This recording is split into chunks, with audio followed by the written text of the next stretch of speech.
Shalom, hari ini kita akan renungkan Injil Matius pasal 19, teksnya ayat 1-15 dan sudah dibagi dua paragraf. Paragraf yang pertama ayat 1-12.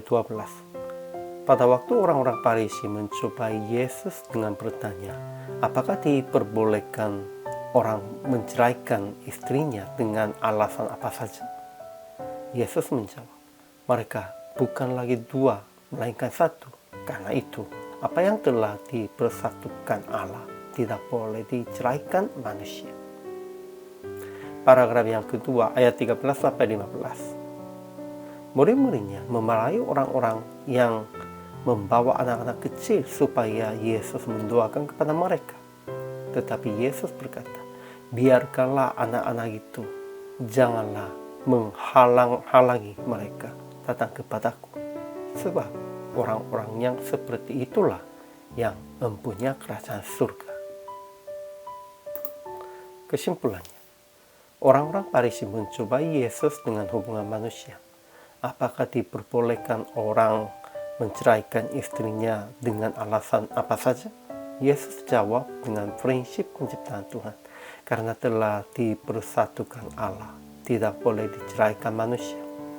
Orang Farisi terus mencobai dia dengan ulangan pasal 24 ayat 1 yang berusaha memperbolehkan perceraian. Tetapi Yesus jelaskan bahwa bukan karena kehendak Tuhan, melainkan karena ketegaran hati manusia.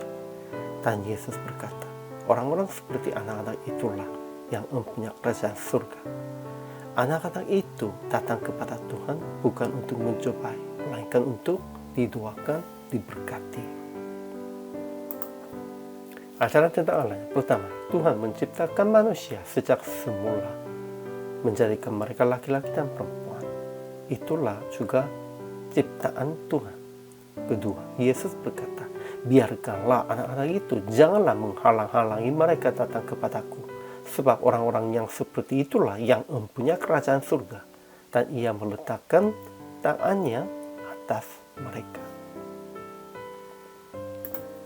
Ajaran tentang manusianya. Pertama, orang-orang Farisi tetap mencobai Yesus. Kedua, pada zaman Yesus banyak suami menceraikan istrinya karena hawa nafsunya berdasarkan hukum Taurat Musa. Itu sebab ketegaran hati mereka. Ketiga, suami istri telah menjadi satu. Apa yang telah dipersatukan Allah tidak boleh diceraikan manusia. Keempat, zaman itu orang-orang tidak menghargai anak-anak kecil, tetapi Yesus tetap mengasihi mereka dan menghargainya. Sehingga aplikasi hari ini. Pertama, suami, istri, semua suami istri dalam seiman harus saling menghargai dan menjadi satu di dalam Yesus.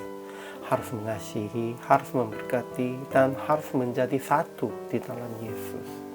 Kedua, kita harus menghargai dan memberkati orang-orang kecil pun.